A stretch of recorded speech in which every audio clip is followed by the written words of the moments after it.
Echo has dropped. Marvel Studios Spotlight, which is their new, more mature line, if you will, has dropped. I binge watched all 5 episodes this morning, got up at 3 a.m, was a little restless. I watched all of them.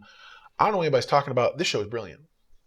I'm sorry. This show belongs right up there with the likes of the Netflix Daredevil show, the Netflix Punisher show, the Netflix Jessica Jones show. It does have a little bit of Marvel-isms in that those shows lived in a darker color palette and a nighttime space, whereas this lives in a slightly more rural country. This feels almost like Reacher for quote-unquote superhero or comic book characters.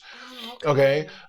She goes to Tamaha, Oklahoma, which is a predominantly Native American area and a town, and she's there and she's a part of the community, but she's running from what she believes she did, which is kill the Kingpin. So a lot of that goes on. I am going to do a full-on video, so I'm not going to spoil a lot of it here. I'm just giving you sort of that breadcrumb of the premise.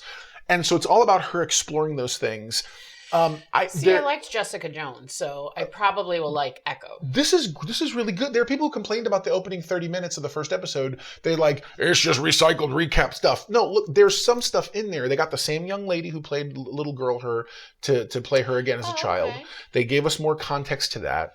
I don't know if they repurposed scenes that weren't used in Hawkeye, but I know there was a couple, but only in the time, meaning they showed her as a child, and then we evolve up with her, and you get to see some stuff, and then you eventually get to see her very first mission for Kingpin, and that's when we get to see now classic Netflix style Daredevil with all red, and he shows up, and they have a really great fight. Now they try to frame the whole thing as being a one shot. There's clear cuts and stuff in there. Anybody who watches Corridor Crew or any of that stuff, you guys know what I'm talking about.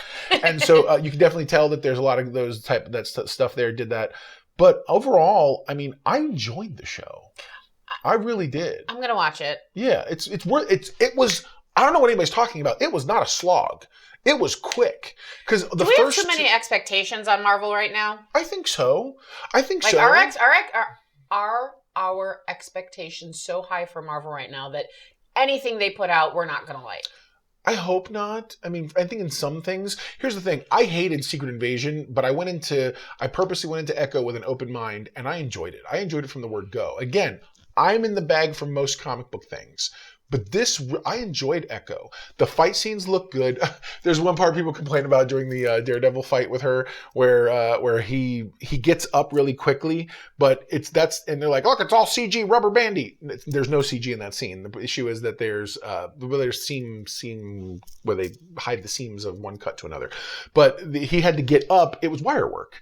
It was a little too fluid for wire work, and I saw that, and it's fine. But it's a practical thing, and whatever. But overall, I like it. I like the lore they're building. We're getting all of this really great stuff. Tons of great Native American lore having to do with... And we saw that in What If. Right. And so in What If, there was the new Native American hero who she has these glowing swirls, and they mirror a lot of that kind of context in this. I don't know if they're connected. If there's a connection. Because I don't remember if it was the Choctaw or not in the What If episode, but this is the Choctaw. That's the tribe that she's part of and whatnot.